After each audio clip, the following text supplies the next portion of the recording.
it came to me one day when I sat there with Spirit, Source, God, whatever you want to call it, and said, what is my purpose? And this voice came through and said, you're here to awaken divine presence in humanity. Heath. Tim, how you doing? I'm well. Thank you for being here and stepping into this. It's like a little portal of possibility you're opening up. Be here, thank you. Yeah, and it's a unique place. I know you've been to Esoteric several times before, right? Yeah, I think this is number 3. Number 3? 3 or 4, I can't remember. 3. Yeah. Number 3. Yeah. But otherwise, do you attend many festivals like this? Is this somewhere you find to be a calling? Yeah, I've been doing festivals I first started going to raves back in like 1990 or something like that. So, yeah. And then when I moved to Melbourne was all about festivals, and it was just I've been going to festivals and doofs and bush parties and lifestyle festivals for since the mid-90s really. Yeah. So it's been a formative part of my my adult growth. Yeah. Yeah. Well, I've been fascinated for some time, and I've felt that fascination in an anthropological sense develop in me a little bit over the last few days, because I've been noticing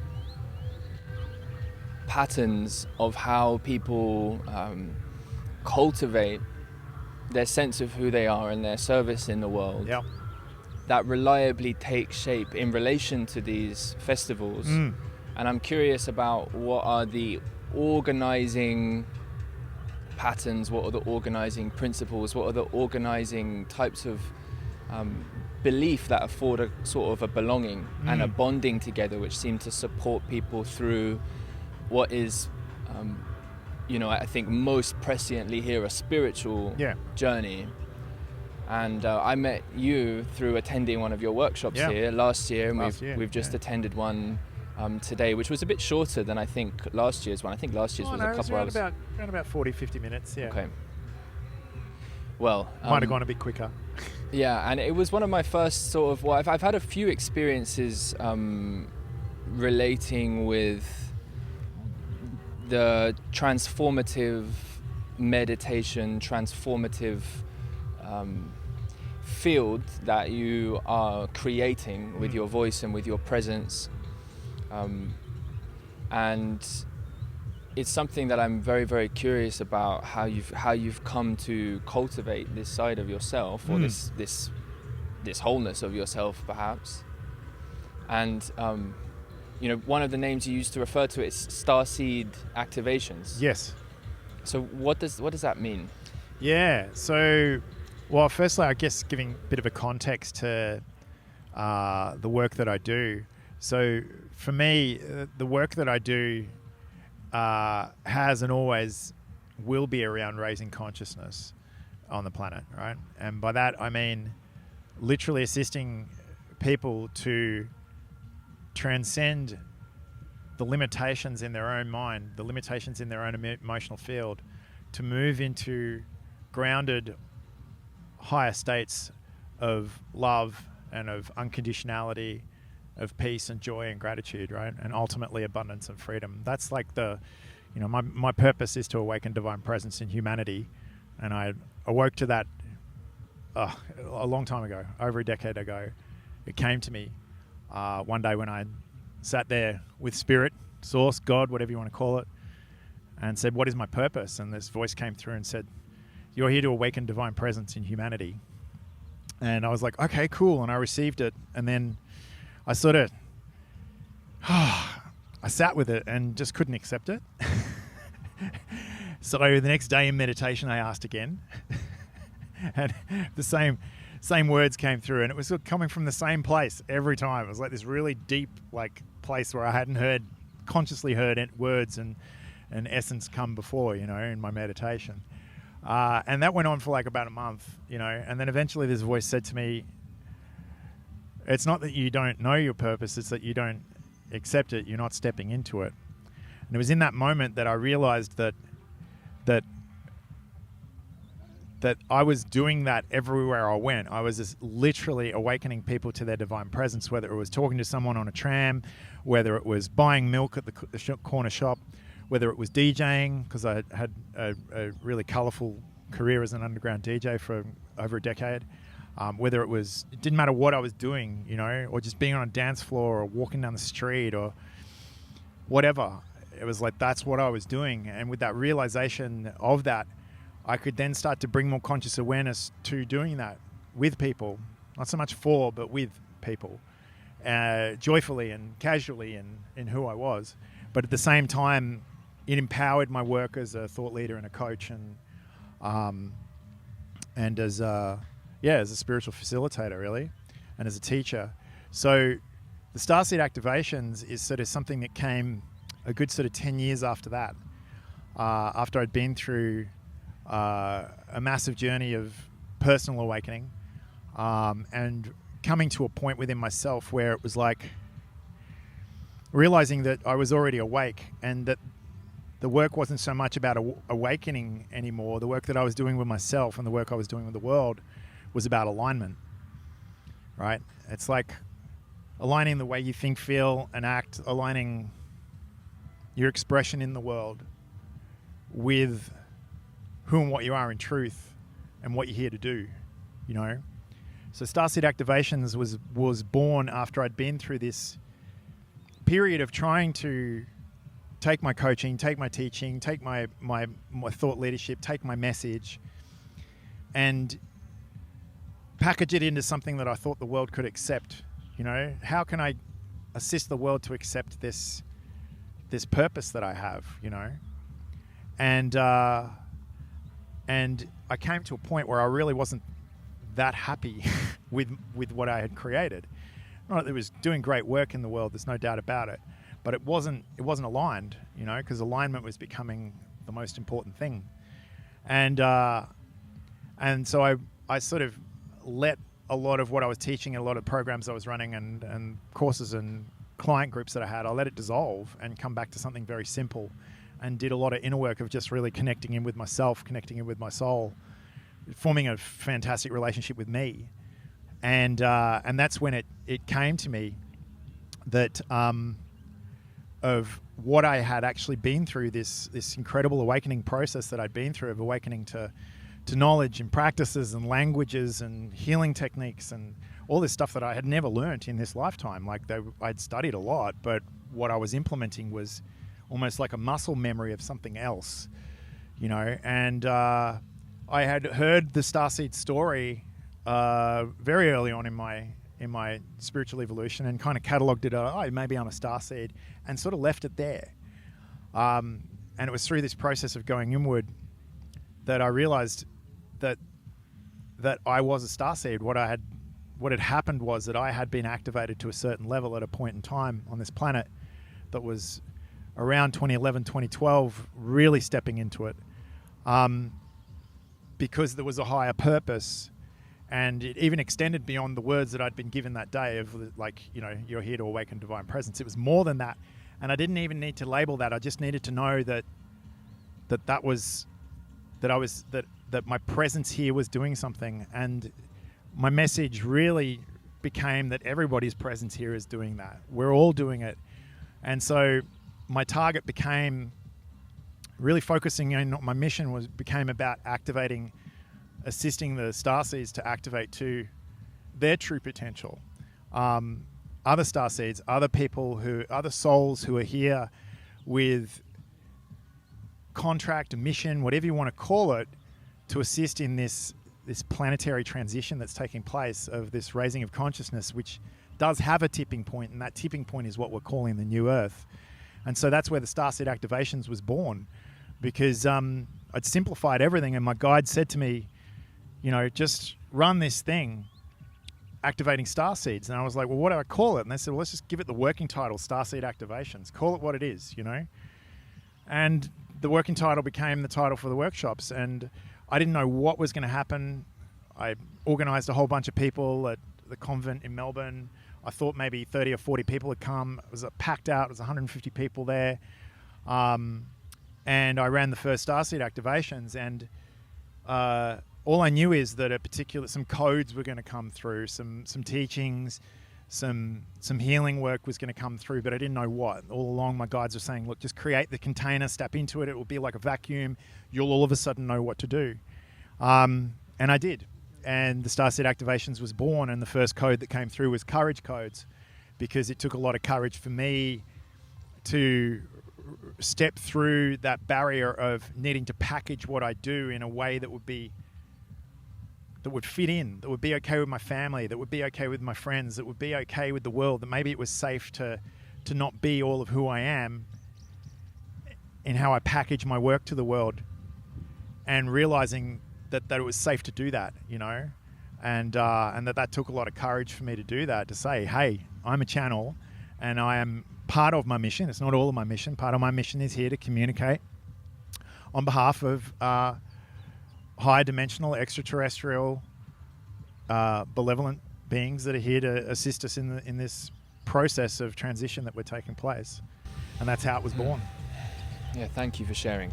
Thank you for sharing that story. I felt like the context was really important, you know? Yeah, totally, absolutely. And you sort of brought it to the place which I'd really love to inquire more into. And that's what it is to channel, as you put it, a higher dimensional benevolent being. It's something which, from a even factoring a fairly broad Overton window of modern scientific perspective, the thought of there being, for instance, other beings not from Earth that we are in contact with is itself debatable. It's totally debatable. And this is an instance where not only is there contact, but there's the possibility for a sort of relational touch and continuity that you experience as a kind of sort of loving affordance in service of a kind of guidance for the evolution of the beings on this planet in the context of a broader ecosystem. And so this is you know, by the stretches of the modern imagination, it is a radical notion to be in relation with. And so I understand courage in terms of stepping forth and speaking into that, but it's very rare to have the opportunity to speak with someone who is sitting as you are and standing forward as you are, to say, hey, this is me, this is what I'm doing. And so in that broad sense, I want to ask, like, what are you doing? Like, what is the experience? And totally. Yeah. So I guess there's a few questions in there. So just to define starseeds a little further, starseeds themselves are souls that traditionally are souls that were birthed as a soul on a higher dimensional plane and have lived like a lot, like, you know, potentially hundreds of thousands or millions of lifetimes in higher dimensional realms, right? Not just on the Earth plane or on three-dimensional planes on other planets, right? So at source, at heart, these are extraterrestrial souls birthed on extraterrestrial planes, for want of a better word, right? That are incarnate now. Each and every one of us brings, like, as we come through as a soul, there's a certain amount of our memory which is surrendered. It's not that it's taken away. That's not how I see it. It's just my way I see it, is that it's surrendered. It's a choice. It's like, I will forget. I will forget so I can have the experience of remembering, right? So the starseeds are remembering who they are, and they're remembering why they're here. And it's the journey of having forgotten in the first place that's creating the juice for being able to fulfill that purpose, spiritual purpose in this lifetime. So what I'm doing when I channel is I'm surrendering, right? And I'm just like, there's various kinds of channels. There's trance channels. Trance channels are when the person will completely step aside and allow themselves to be completely embodied by an extraterrestrial being or a particular council of higher dimensional beings, right? For me, I wouldn't necessarily think that I'm a trance channel. I and my guides tell me this, that I'm not. It's not trance channeling. I go into a state to be able to receive and channel, but I am continually, totally 100% here, present the whole time. So it's not like I drop out and then come back in, or I leave my body and something else comes in. I'm here the whole time. So for me, it's literally just surrendering to myself, surrendering to me, surrendering to my own higher power, surrendering to my own ascended being. And then with that comes the capacity of an openness to specific frequencies of intelligence that are necessary for whatever the audience is that's in front of me, or whatever the message is that's necessary.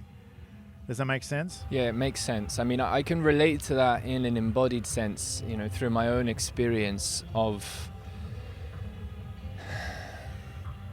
being with what is, and then surrender. It very much makes sense to me as a word. Another word which makes sense in my sort of languaging of what it is to orient in consciousness, or to orient awareness, is surrender on the one side and confrontation on another. Yeah. In the sense of stepping forward in a kind of dignity to a space. And there might be a way in which we can surrender, for example, which is the kind of surrender that might not be in proximal, and I can already imagine maybe a response you might have to this. It seems to me there's a way that we can surrender to energies in life which can be damaging to us. Oh, 100%. Yeah. And then there's where do you surrender? What do you surrender, and what do you surrender to? Right. Yeah. Totally. And so there's a mode of that surrender. There's a mode of surrender which is in some sense allowing in a creative energy and allowing a immersion with something which is now a kind of greater than, an increase. And here we are, and that seems to me to sort of give forth to a stepping in then in another mode of courage, which would be the stepping forward in a kind of confrontation, which would be a sharing and an offering. Yeah. I mean, for me, I think what makes it easier for me is that it's not a greater than. It's never been a greater than. I don't see, like I've always maintained, and perhaps this is what opens me up to be a grounded and clear channel, is that there's a sense of sovereignty in there. Like I don't see, I'd be in channel having a discussion with a Pleiadian light council. I don't see them as higher beings than me, or more or less loving, wise, or powerful. They're just another multidimensional extension of the totality of who I am. Totally. Totally. And so perhaps that's why I've never been a trans channel either, is that I don't feel like I need to surrender that sense of self to be the channel, Yes. Yeah, I hear that. The sense of greater than I was meaning to use is just one that allows in something other at absolutely, least. Yeah. But it's a great point that you raised, because it's like accessing it for betterment, accessing it for a greater outcome. Yeah. But it's easy in that instance for channels or people who are doing light work and working with ascended beings and extraterrestrial beings, advanced beings, angelics, whatever, is this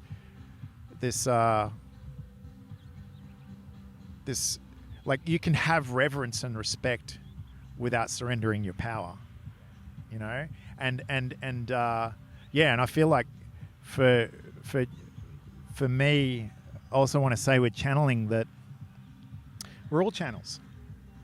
Whatever your creative pursuit is, like you're channeling in that moment.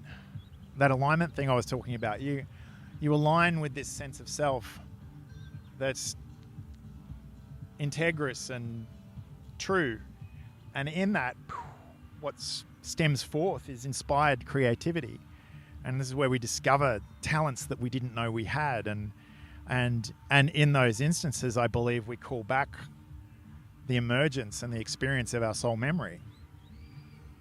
Right. So for me, evidently, there's a soul memory that's important for me to be channeling in this world, which is around healing and thought leadership and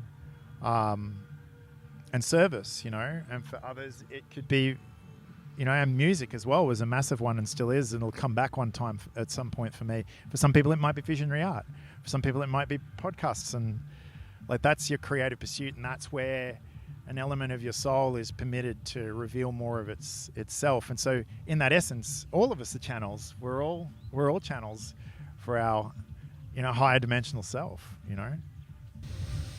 Yeah, right. Because life is a trance, right? You're always in a trance. I'm in a trance of talking. You're in a trance of listening. People watching this are in a trance of watching.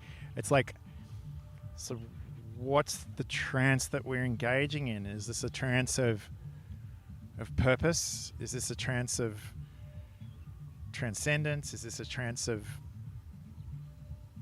ascension of our own being and the being of others? And when it is, bam, then that channel opens, and that's the message that comes through.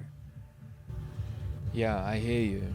So when I think of transcendence, I think of a relation with dynamism that is beyond the stasis of the pre-existing trance. Correct. The end of the trance. Yeah. For that moment, yes. Right.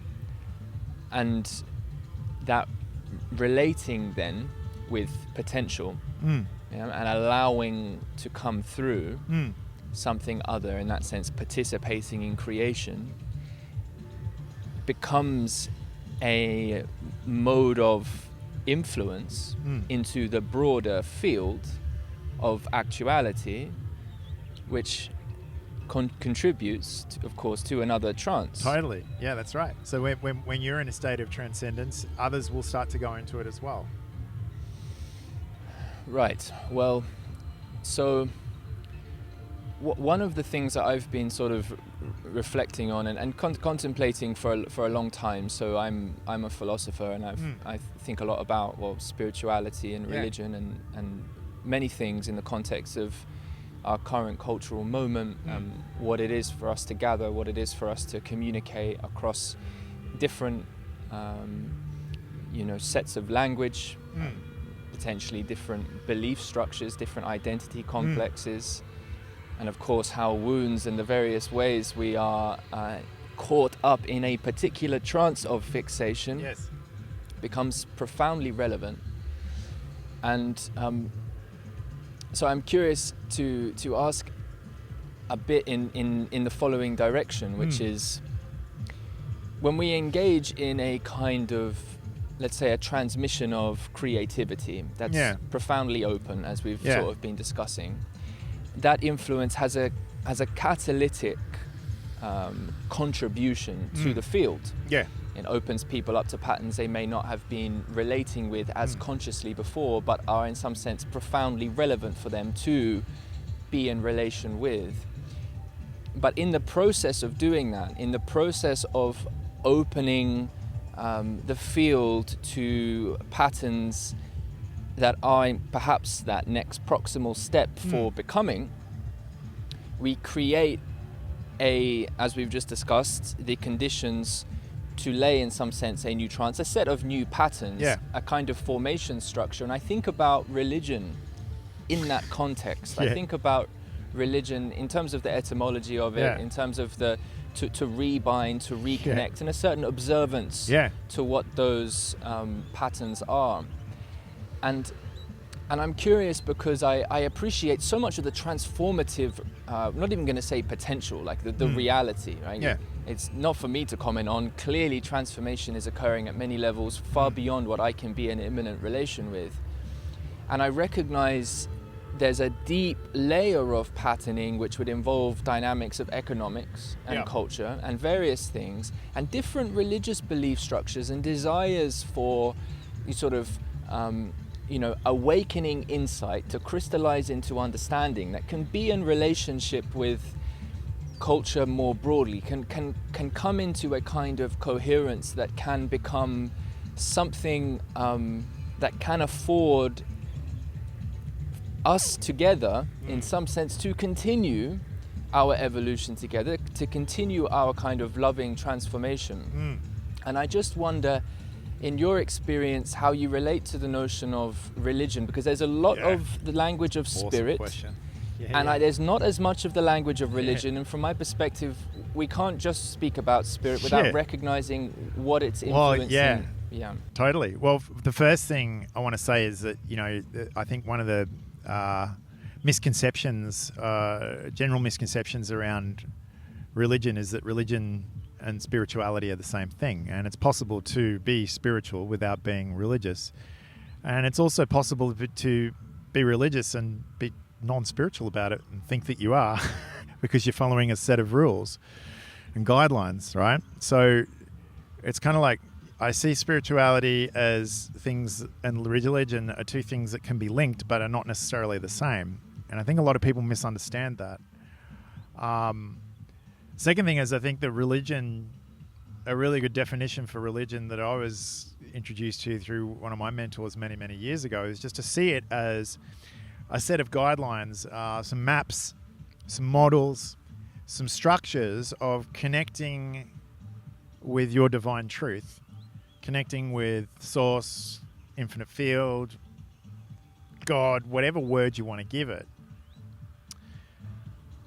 A set of guidelines to help people access and have that experience and embody that experience and to use it practically in their life.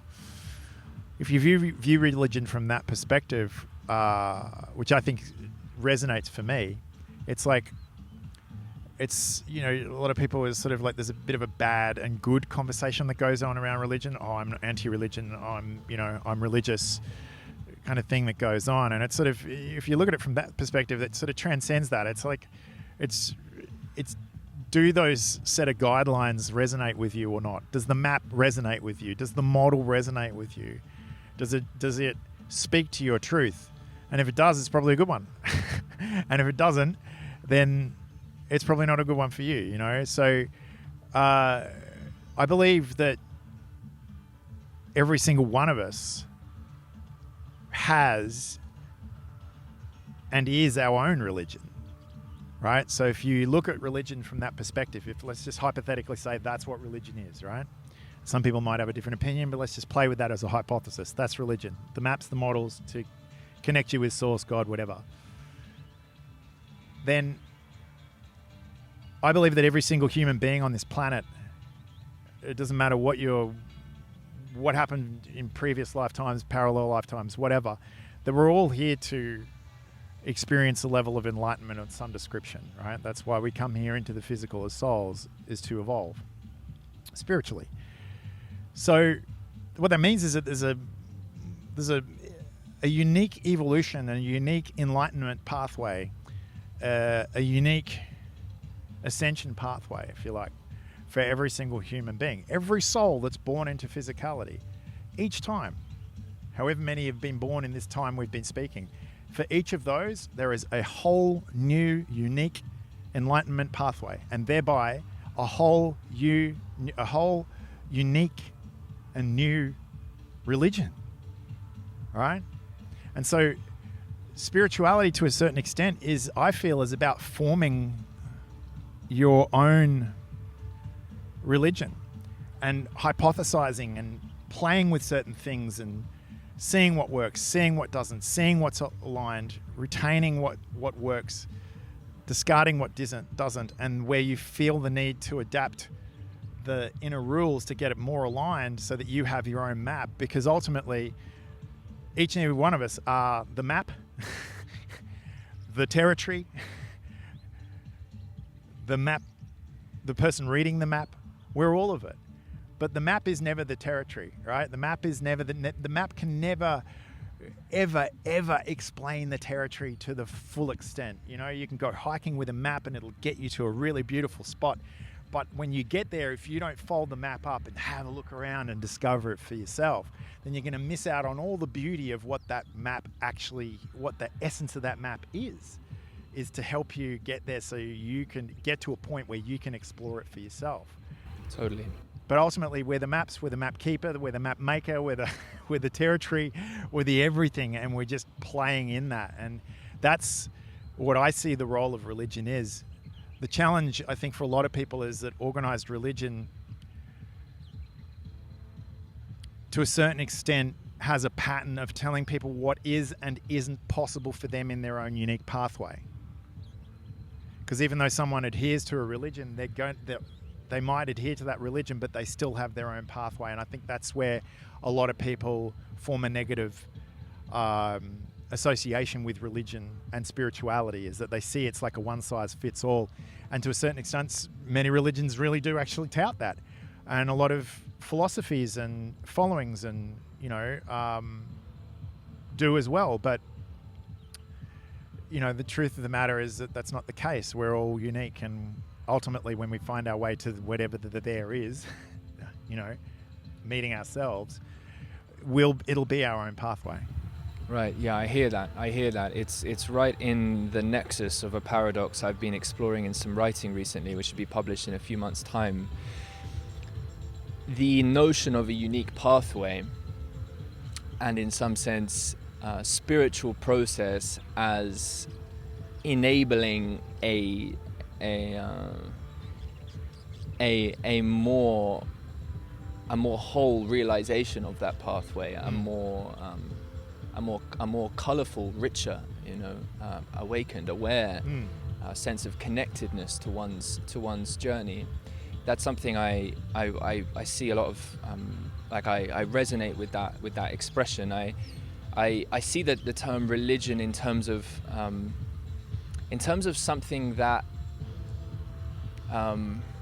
perhaps we could apply to the self at a different level of analysis in terms of like our internal ecology of organization, and as a self-making system, because of course we're comprised of so many entities within us in some collaborative harmony, right? And even then there's a competitive dynamic within it. And so in that sense, at another level, we can say perhaps that an individual is a religion unto themselves. But at the level of culture, I prefer to see and use the term religion to describe the process of formation among people on unique journeys in a context which enables a sufficient amount of communication for there to be the metabolization and gestation and becoming of all those journeys together. And I think it's somewhere in there, and one of the paradoxes with that is, of course,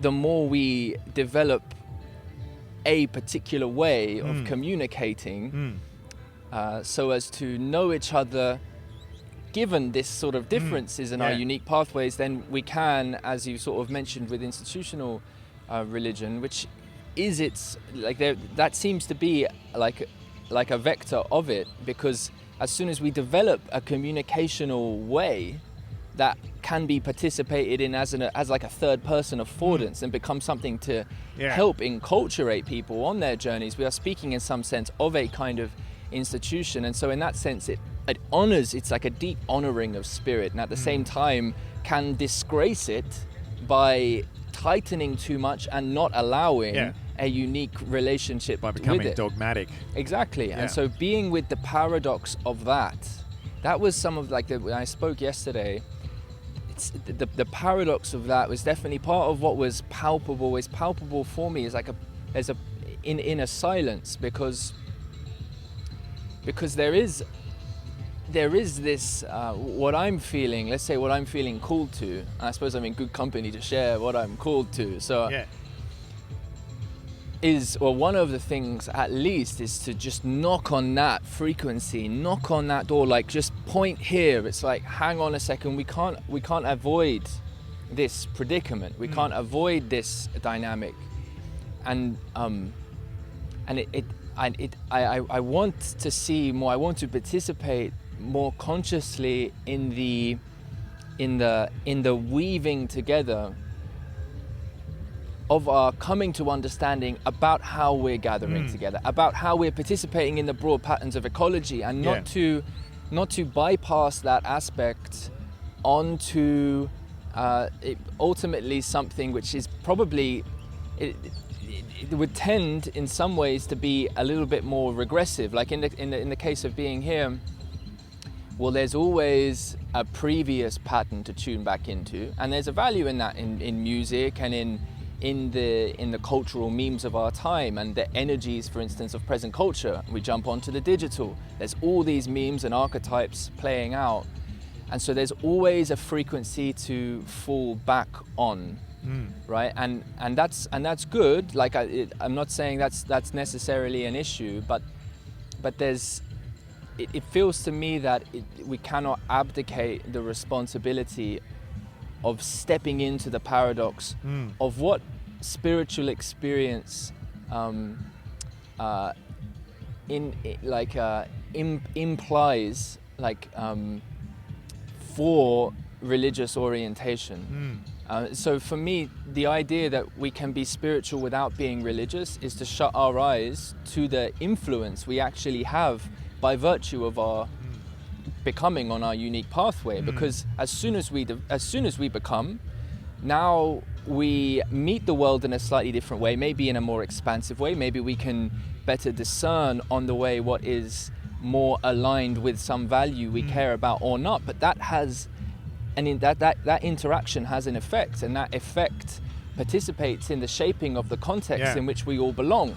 And that now shapes a third person dynamic, right? And that is something which is in the religious context. And so we have to be aware of that, in my opinion. And what does esoteric, for instance, look like? What do transformational festivals look like when a more conscious relationship to this paradox becomes more mature? Well, I actually think that what draws people to these kind of festivals, especially when there's a lifestyle component to it, is that a field of intention has been placed. All right? It's like a vortex has been created through intentional creative energy that has this myriad of potentialities. And it sends out a frequency calling. And those who hear it, either consciously or just through complete accident, I've ended up plenty by accident, are the souls that were meant to be there, that were called to it, you know. So when there's an intentional philosophy around awakening behind the festival, then, and so it is, you know, it is done. So everyone's been called to that doneness, to that point that's already happened in a field of intention, right? Or that has already happened intentionally in a field of possibilities, people meeting it. So I feel like, you know, the role of these festivals is, I feel like a lot of really good work gets done. A lot of good spiritual work gets done. A lot gets released. A lot gets surrendered. A lot gets learnt. A lot gets let go of. A lot of new comes in, and in many regards, people face things that they didn't think they needed to or were going to face either, you know, so that they can rise above it and transcend it. There's a lot of lessons in it, you know. Gathering to music and dance and ceremony is nothing new, you know. And I feel like these festivals are literally just continuing that. Especially in Western society, you know, we've been really, really, really seriously disconnected from our indigenous roots. You know, there's a lot of evidently, you know, a lot of indigenous nations around the world have been intentionally disconnected from their law, their LORE, in recent times and over history, but I think a lot of people actually forget that Western, you know, countries and people who are, I guess, seen as non-indigenous, you know, we're all indigenous to this planet. We've all got heritage here. We're all connected to earth medicine, every single one of us. So I feel like these festivals, what they do is they call to that thing that's in our genes, it's in our memory, it's coded in our DNA, to dance, to connect, to let go, to surrender something, to sacrifice something, to learn something, to gain something, to share, you know. This so I think for a lot of, you know, for a lot of Western cultural people, it's like they don't know that that's what's going on, but that's what's going on. That part of them, that genetic part of them that was connected to forest medicine, you know, whether it's Siberian or pagan or, you know, Caucasian or whatever that genealogical history is, that's activating in us, you know. And so I feel like they in that regard, they're a vehicle for awakening the ritual that sits in all of us that just wants to come out. It wants to be expressed and explored. Yeah, I get that. Is everything okay there, Tazo? I'll just have a look. It's probably okay. Yeah, so any gap in between I'll fill with some footage of the festival or something like that, hey? Give a sense of it. No worries. Yeah. So I think that's really well spoken, and there's of course this deep sense in which I certainly resonate with the field of intention that is called here, enables that reconnection to ways we've been in relation with ecology and the life world for many thousands of years, and in that sense reconnects us to the almost like the ancient potentiality space for religion as such, but it is primarily for the purpose, it seems, of a spiritual process, and it is perhaps a little bit too it's a little bit too, you know, greedy is not the right word on my part, but it's a little bit too, I don't want to ask too much, right, for one context to offer everything. That certainly wouldn't make sense. And so there's more than enough room to value this for what it is. And then there's this other aspect of me which engages with the systems of global culture, economics, and I'm curious very much about how some of the more modern trends in how we relate to each other and exchange, and form, have their roles to play in gatherings like this, which may be more or less aligned, sometimes not aligned but the best we got, and we have to be where we're at, and that is what it is. But these are all sort of questions for an onward process, and I will allow you to respond, please, if you want to. But I would love to. I know we don't have all the time in the world, and there are some. You're not going to chat forever. There's a couple totally. There's a couple directions I'd love to inquire about, because I you know, once this conversation, this recording ends, I might not have the opportunity for some time. so just to sort of flag that there's this new thread, or a thread I'd like to return to. But if you'd like to respond to what I've sort of touched on. I think you actually kind of touched on it in the introduction today when you were sort of, you know, said you were looking at this from an anthropological sense, you know. Right. Yeah, and I think you just spoke it. You know, it's on some regards it's an excuse to get loose, and on some regards it's just a really cracking good party. But I think there's levels and levels of reasoning as well. Some of which is conscious, some of which is unconscious, and I think on an unconscious level, or a higher conscious level is probably a better way to put it. People gather here for a purpose, and that purpose is to raise consciousness, whether they know it or not. To raise awareness. Yeah. You know, and by that I'm not saying necessarily raising awareness of a cause, like literally to move into higher levels of awareness, higher levels of, you know, courage and willingness and acceptance and reason, but ultimately love and gratitude and joy and unconditionality and peace and freedom. Yeah. You know? No, I hear that. I think for a long time, when I heard the word or I heard the phrase "raising consciousness," I had a bit of a kinked response to it. And Totally. when I hear you say that, here's how I sort of relate to it in a way that I feel it's like, yeah, bang on, you know, is the coming to awareness of the patterns which we are already, and also to be in relationship with those we could be. And in some sense, this relationship between choice and fate, and how we meet that in an exchange process together here, that in some sense to raise consciousness might be, even just from a depth psychological perspective, is to become aware of that which we were previously unconscious about. That's right.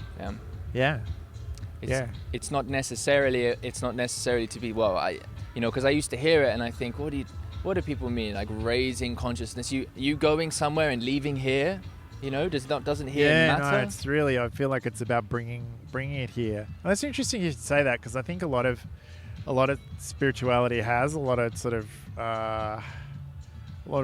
definitely a lot of New Age-ism, and in the context of ascension, it has a lot of going somewhere programmed into it. I mean, the ascension is not just a New Age thing as well; it's a very Christian thing as well. It's like things are better somewhere else, and I reckon that's kind of like an inception. It's an inception for sure. It's a myth. Like, it's like, I don't know about you, but I feel like I came here to experience it all here. Or to give it a bloody good go. Well, totally, I hear you. And so, yeah, I think, I guess in the context of our conversation, for anyone listening, when I talk about that, when I talk about ascension, when I talk about enlightenment, when I talk about spiritual evolution, it's an embracing of third dimensional reality. It's an embracing of physicality. It's an embracing of duality and linearity, and bringing higher levels of consciousness into play in that.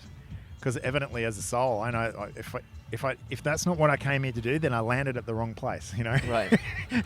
Yeah. Which I'm pretty sure I'm in the right spot. Yeah. Anyway, that's just my 2 cents. No, I know. No, yeah. Thank you. Yeah. So this sort of this to me brings a loop back in, which it brings me right here.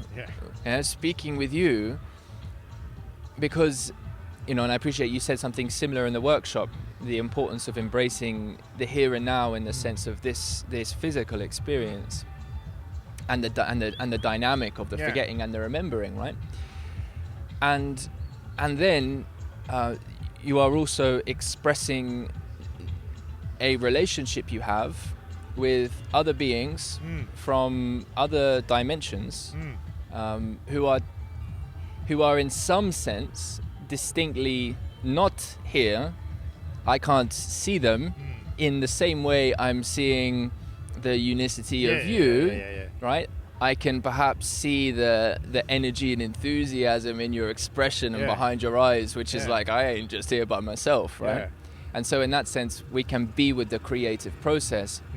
But I wonder how have you, like, because you must have, on your journey of coming to develop your sense of identity and purpose in the world that relates to this stuff, have come into a kind of a critical difference with aspects of society and people who think that to even relate the language of channeling interdimensional beings, that this is potentially something that's helpful for an instrumental purpose, but it's not tangible enough for me to actually relate to somehow, and so there's a sense of skepticism about, well, why this and how do I relate to you now, because there's a reference to something which doesn't seem to be in the context of the here and now from my current prisms of perception. Yeah.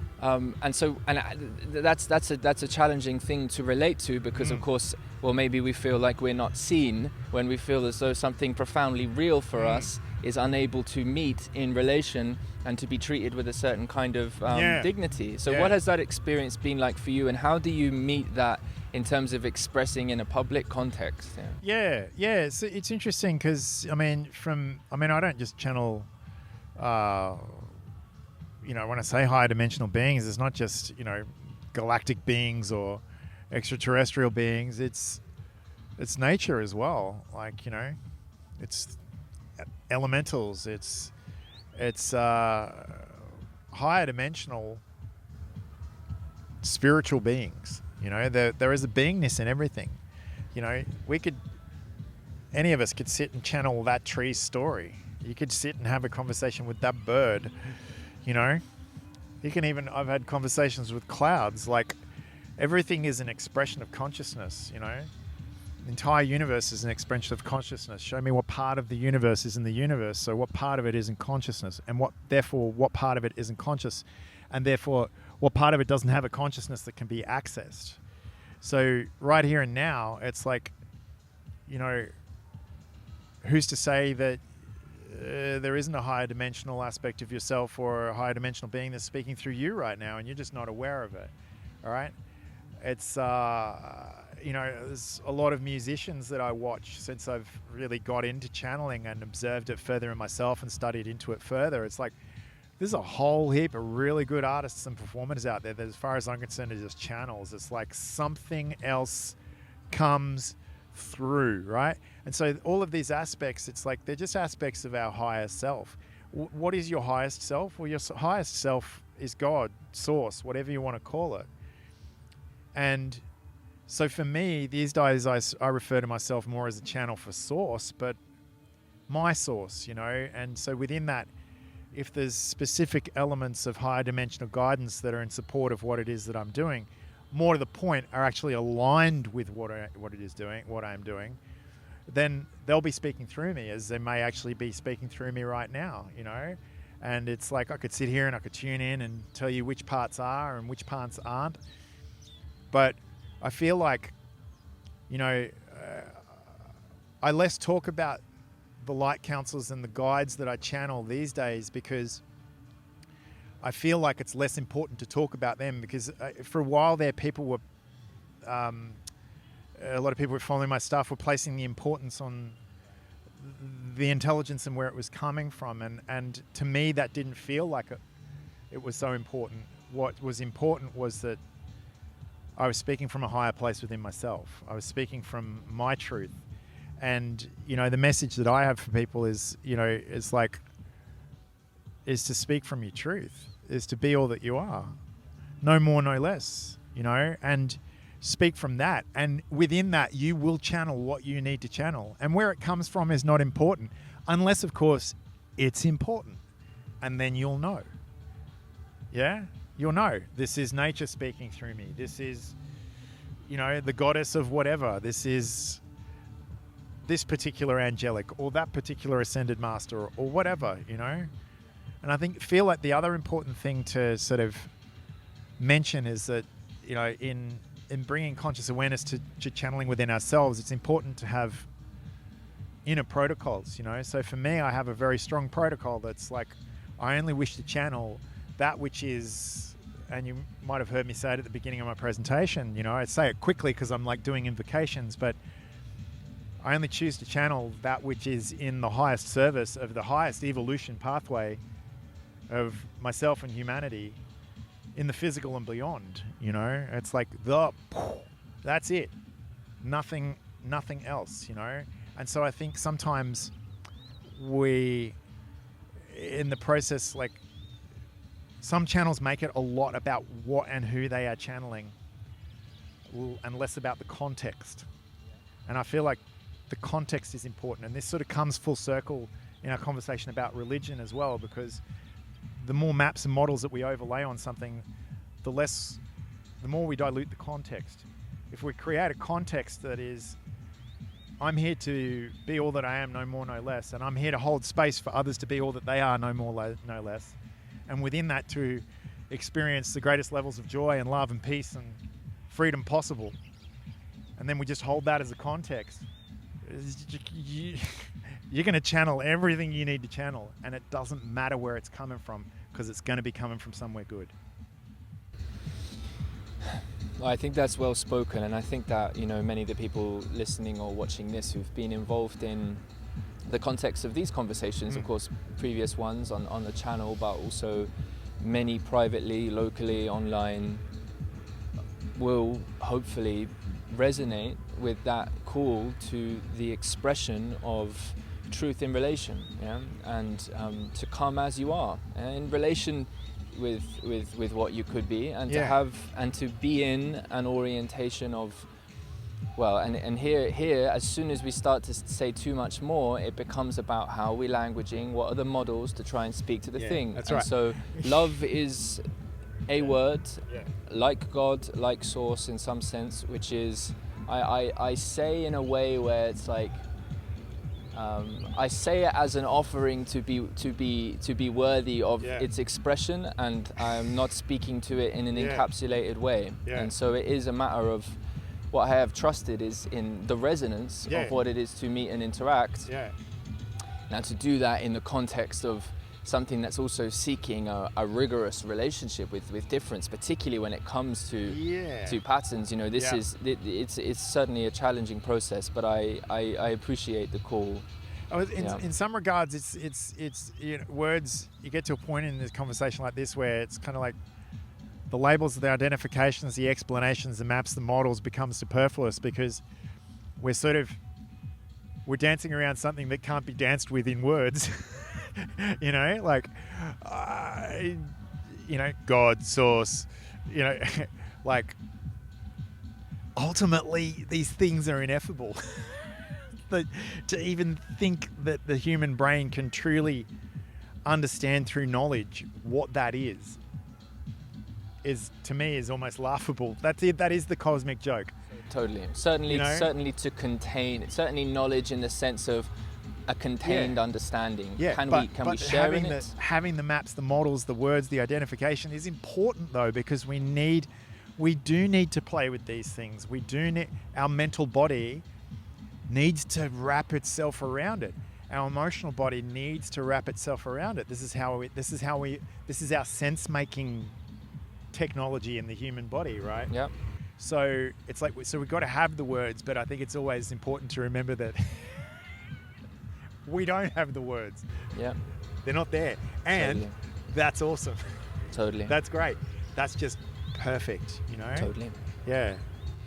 Well, I appreciate you saying that.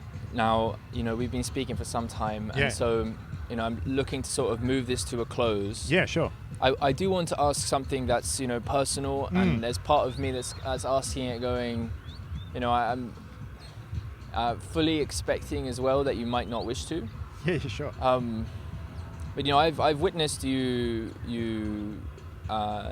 enter the channeling experience. Is there anything we could do together now? Is there something you could call in? Is it possible to share? Yeah. It's funny. You before we started, I was actually tuning into myself, connecting in, and going, "Is there something there to share?" So, because I'm going to be really honest. What I did think was, I hope he's not going to ask me to channel. Or occasionally someone says, "Can you speak light language for me?" You know, because it's like, well, I don't actually speak light language. I don't actually channel. What I do is I surrender, and stuff happens. You know, but I could surrender here and now and see what happens. Well, it's a curious one, because I've been a person who would not ask this question for a long time. Sure. But I ask it from a sense of dedication to, and it's a big deal. I have been seeking people who are who are willing to step in and risk. And it's not my. This doesn't even need to be shared. Yeah, no, it's fine. Like, as you're speaking, so as I start to surrender into channel and channel starts to open, as stuff goes on for me physically, you'll notice that I always present with a headset on because I really like my hands to be free. That's why I wanted the clip for the thing. That's all right. So would you like, maybe I could hold the microphone there. Maybe Taryn comes over and the wonderful Taryn. And let's just see what comes through, because what I'm feeling is that what I'm feeling and sensing is that there's evidently there's levels to purpose when people get together.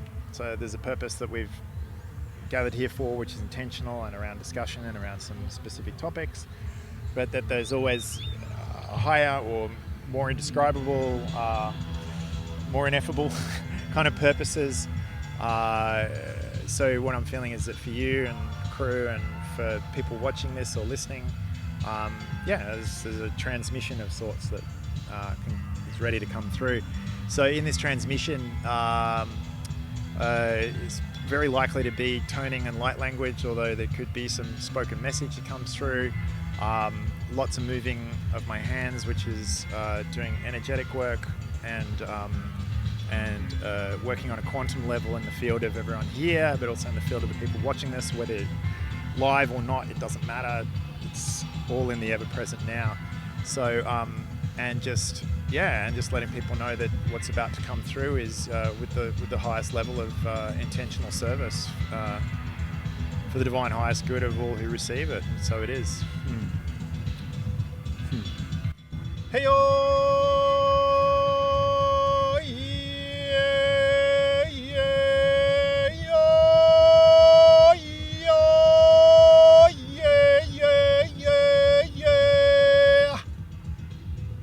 Turu hoku nyene era nyone ekeke watu mara nyane eke raha tuku wanyana era na nyana ekeke ke te waturu homo nyono oro hokuteke wanyana era tahataka ke wata manyana era tuku teke wahakata tohro monyono no horo kotoke wanyana e nyana keke ate o yo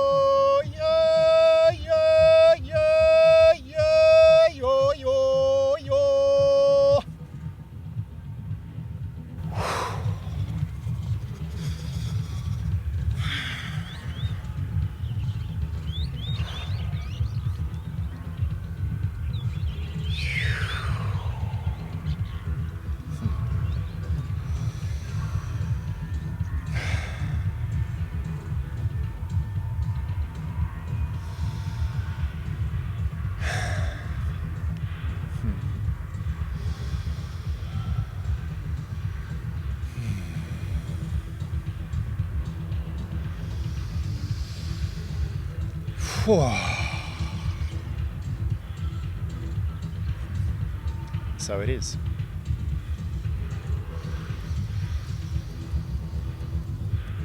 So what was just channeled through what you would call light language and through toning. Light language is the language of my heart. It is the language of my soul.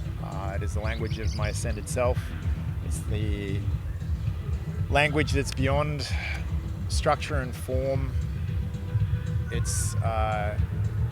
comes from a place that's just so deeply authentic and honest, and because it doesn't have any formalized structure of language that it needs to fit in with, it can actually express what it wants to. And so with that, I'm conscious that brings with it its own medicine, its own transmission. Some people receive something, some people don't, and everybody receives something different within it. But that was something that I was called to share with you guys and your viewers. So thank you. Receive with the love intended. All right. Well, thank you, Heath. You're welcome. Thanks, Tim. Thank you. Awesome. Thank you so much for having us here. Wonderful. Good chat. Good chat. Oh.